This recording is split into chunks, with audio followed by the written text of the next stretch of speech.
నమస్తే, welcome to our channel. నేను సిరి. So ఇప్పుడైతే మనం బ్రేకింగ్ చూస్తున్నాం. జగన్ జరిపించిన సర్వేలో అయితే కొడాలి నానికి షాక్ తగిలిందని అనిపిస్తుంది. సో ఇక్కడ చూస్తున్నట్టయితే 2024 నుంచి మన గుడివాడలో వరుసగా 4 సార్లు ఎమ్మెల్యేగా గెలిచిన కొడాలి నానికి ఈసారి మాత్రం ఒక గట్టి ఎదురు దెబ్బ తగిలేలానే అనిపిస్తుంది. ఎందుకంటే ఇప్పటి వరకు అంటే తనకి ఉన్న గ్రాఫ్ చాలా చూస్తే గతంలో చాలా బాగుండేది, కానీ ఇప్పుడు మాత్రం చాలా కిందికి పడిపోయిందని అనిపిస్తుంది. అండ్ ఇంకొకటి ఏంటంటే వైసీపీకి చాలా అంటే వైసీపీ అధినేతలే కావచ్చు, ఎమ్మెల్యేలు ఎంపీలే కావచ్చు, వాళ్ళకైతే ప్రజలలో తీవ్ర వ్యతిరేకత కనిపిస్తుంది. సో అయితే ఇప్పుడు ఏం జరుగుతుందంటే ఇప్పుడు జగన్మోహన్ రెడ్డి గారు ఒక సర్వేలో మాత్రం కొడాలి నానికి చాలా వ్యతిరేకత ఉంది ఆ నియోజకవర్గంలో అని చెప్పేసి అయితే అందులో వెల్లడైంది. ఇప్పుడు తనకి ఆపోజిట్ లో మన తెలుగుదేశం పార్టీ తరపున వెనుగళ్ల రాము గారు అయితే పోటీ చేస్తున్నారు. సో అక్కడ తనకి మన కొడాలి నాని గారి కన్నా ఎక్కువ తనకి మెజారిటీ వచ్చే అవకాశాలు ఉన్నట్టయితే మన సర్వేలు అయితే తెలుపుతున్నాయి. సో ఇప్పుడు చూడాలి మరి కొడాలి నాని పరిస్థితి ఎలా ఉంటది ఏంటి అంటే ఇక్కడ ఎప్పటి నుంచో తను పోటీ చేస్తున్న పరిస్థితి. అక్కడ నుంచి మనకి గుడివాడ నుంచి అయితే వరుసగా 4 సార్లు గెలిచారు. అదే క్రమంలో ఈసారి కూడా గెలుస్తారా అంటే ఇంకొక విషయం ఏంటంటే ఇప్పటివరకు రిలీజ్ చేసిన లిస్ట్ లో అయితే కొడాలి నాని పేరు అయితే ఇంతవరకు రివీల్ చేయలేదు. ఎక్కడ కూడా ఇప్పుడు మనకి 7 లిస్ట్ 6 లిస్టులు అయితే వచ్చినాయి, కానీ ఎక్కడ కూడా కొడాలి నాని పేరు అయితే రాలేదు. మరి భవిష్యత్తులో వచ్చే అవకాశం ఉందో లేదో తెలియదు, కానీ గుడివాడలో ఇప్పుడైతే తనకి చాలా గట్టి పోటీని అయితే ఇస్తున్నారు. మిగల్ల రాము గారి భార్య ఏంటంటే మాలా కన్వర్టెడ్ క్రిస్టియన్ అనమాట. సో ఎక్కువ వరకు చూస్తుంటే క్రిస్టియన్ ఓట్లన్నీ ఈసారి టీడీపీ వైపు మళ్ళీ అవకాశం కనిపిస్తుంది. అంటే ఇంతవరకు చూసుకున్నట్టయితే అక్కడ మన గుడివాడలో అయితే కొడాలి నానికి ధీటుగా అయితే ఎవరు లేరనే చెప్పుకోవాలి. అంటే ఇంతకుముందు తను టీడీపీ పార్టీలో ఉన్నారు, కానీ 2014-19 శాసనసభ ఎలక్షన్స్ లో అయితే వైసీపీ నుంచి టికెట్ పొంది అక్కడ గెలవడం జరిగింది. అయితే జగన్ ఇక్కడ ఏమైతుందంటే టీడీపీ అధినేత చంద్రబాబు నాయుడిని బూతులు తిట్టడంతో గుడివాడలో నానికి తీవ్ర వ్యతిరేకత అయితే వచ్చింది. సో అదే క్రమంలో ఇక్కడ చాలా వరకు చూసుకున్నట్టయితే క్రిస్టియన్ ఓటు బ్యాంక్ అనేది ఇక్కడ చాలా ఎక్కువ ఉంది. సో ఈసారి మాత్రం ఎప్పుడు చూసినట్టయితే క్రిస్టియన్ మైనారిటీ ఓట్స్ అన్ని కూడా వైసీపీ ఖాతాలో ఎక్కువ పడే అవకాశాలు ఉన్నట్టు గతంలో అయితే భావించినట్టు జరిగింది, కానీ ఇప్పుడు మాత్రం ఆ అవకాశం లేనట్టు అనిపిస్తుంది. సో ఇక్కడ చూసినట్టయితే వెనిగళ్ల రాము గారు వచ్చేసి ఒక ఎన్ఆర్ఐ. సో తన వైఫ్ వచ్చేసి మాలా కన్వర్టెడ్ క్రిస్టియన్ కాబట్టి ఈసారి మాత్రం తెలుగుదేశం పార్టీకి అయితే గెలుపు ఖాయం అన్నట్టు అయితే సర్వేలు చెప్తున్నట్టు తెలుస్తుంది. మరి చూడాలి కొడాలి నాని గారి పరిస్థితి ఏంటి.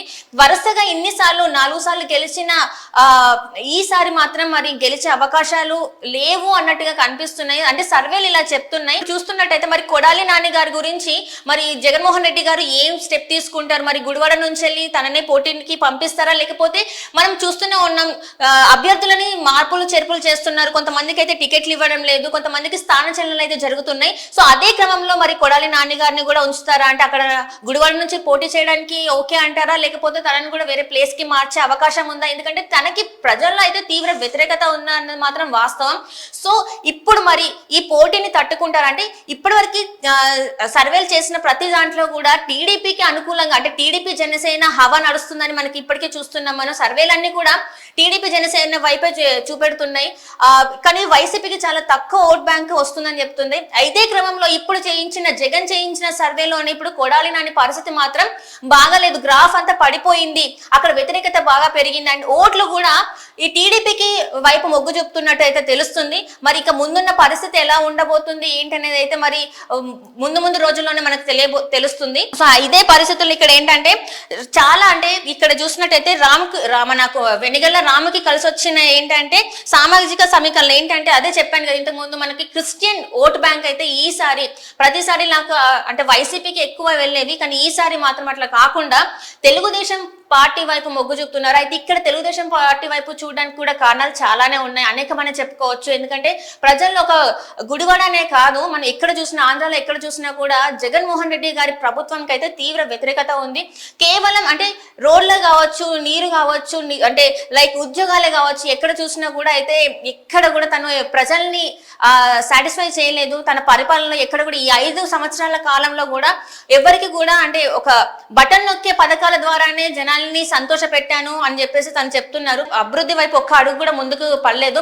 రాజధాని లేని రాష్ట్రంగా ఒక ఏపీ ఉందని అని అందరూ మాట్లాడుకున్న పరిస్థితి ఇప్పుడు పక్క రాష్ట్రం వైపు పక్క రాష్ట్రాన్ని క్యాపిటల్ గా ఉంచాలని అడుగుతున్న వైనం. సో ఈ 5 సంవత్సరాల కాలంలో జగన్మోహన్ రెడ్డి గారు ఏపీని ఒక్క ఇంచు ఒక అడుగు కూడా ముందుకు కదలనివ్వలేని పరిస్థితి. అంటే ఇక్కడ చూసినట్టయితే కేవలం బటన్ నొక్కి పథకాలు ఇచ్చారే తప్ప ప్రజల్లోకి వెళ్ళిన పరిస్థితి లేదు. అంటే ఇంతకు ముందు గతంలో చూసుకున్నట్టయితే ఒక్క ఛాన్స్ అని అడిగిన జగన్మోహన్ రెడ్డి గారు, కానీ పదవి దక్కిన తర్వాత ముఖ్యమంత్రి అయిన తర్వాత మాత్రం ఒక్కసారి కూడా ప్రజల్లోకి వెళ్ళి వాళ్ళ కష్టాలు సుఖాలు ఏవి అరుచుకున్న దాఖలు అయితే లేవు. ఎక్కడ చూసినా కూడా పరదాల చాటున సెక్యూరిటీ మధ్యలోనే తను ఏదన్నా సభలకు వెళ్ళినా కూడా చాలా హై సెక్యూరిటీ మధ్యలో వెళ్ళిన పరిస్థితుల్ని మనం చూసాము. ఇక్కడ ఏంటంటే చాలా వరకు ఎమ్మెల్యేలు కూడా చెప్పారు, మాకు ఈ 5 ఏళ్ల కాలంలో 2 సార్లు కూడా ముఖ్యమంత్రి మీటింగ్ అంటే అపాయింట్మెంట్ మాకు దొరకలేదని చెప్పేసి కర్నూలు ఎమ్మెల్యే కూడా చెప్పడం జరిగింది చాలా సందర్భాలలో. ఇక్కడ ఏంటంటే చాలా వరకు తన సొంత కుటుంబీకులే తన గురించి వ్యతిరేకంగా మాట్లాడడం. ఇక్కడ ఏంటంటే చాలా వరకు చూస్తే వైఎస్ షర్మిల గారు ఎప్పుడైతే మన వైసీపీ నుంచి బయటకు వచ్చి ఇక్కడ తెలంగాణలో పార్టీ పెట్టడం, ఆ తర్వాత మళ్ళీ ఏపీలో వెళ్ళి పార్టీ పెట్టడం, కాంగ్రెస్ లో జాయిన్ అవ్వడం, ఏపీ పిసిసి అధ్యక్ష పదవి పగ్గాలు తీసుకోవడం, ఆ తర్వాత ఇంకా వైసీపీకి ఏంటంటే ఇంకా రోజు రోజుకి వైసీపీ గ్రాఫ్ అనేది కిందికి పడుతుందే తప్ప ఎక్కడ కూడా పెరిగిన దాఖలాలు అయితే కనిపించట్లేదు. ఇంకొకటి ఏంటంటే ఇక్కడ వైసీపీ నుంచి వెళ్ళి మన టీడీపీ జనసేన పార్టీలకు వలసలు ఎక్కువైపోయాయి.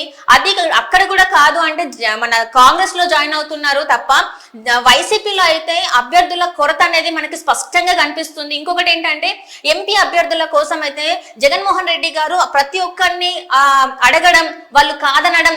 ఇప్పుడైతే ప్రస్తుతం ఉన్న పరిస్థితులు అయితే అవే. ఎవరికి టికెట్ ఇచ్చినా కూడా వాళ్ళు వద్దు అని చెప్పడం జరుగుతుంది, మేము ఇక్కడ నుంచి పోటీ చేయలేము, లేకపోతే అసలు రాజకీయాలకి దూరంగా ఉంటున్నాం అని చెప్పేసి వాళ్ళు చెప్పిన పరిస్థితి. సో ఇప్పుడు ఏంటంటే ఇప్పుడు కొడాలి నాని పరిస్థితి కూడా ఇదేలాగా అనిపిస్తుంది. ఎందుకంటే ఇక్కడ చూస్తే గుడివాడలో కొడాలి నాని పరిస్థితి అయితే ఆయన గ్రాఫ్ చాలా వరకు పడిపోయిందని చెప్పుకోవాలి. ఇన్ని రోజులుగా అంటే గత 4 సార్లు తన ఎమ్మెల్యేలాగా గెలిచి అక్కడ ఆ నియోజకవర్గం నుంచి ఈసారి అయితే గట్టి పోటీ అయితే వెనిగండ్ల రాము నుంచి అయితే వస్తుంది. సో ఈసారి మరి ఎలా ఉండబోతుంది టీడీపీ జనసేన హవా, మరి ఎలా ఉండబోతుంది వైసీపీ పరిస్థితి ఏంటనేది అయితే రానున్న కాలంలో మనం చూడాలి.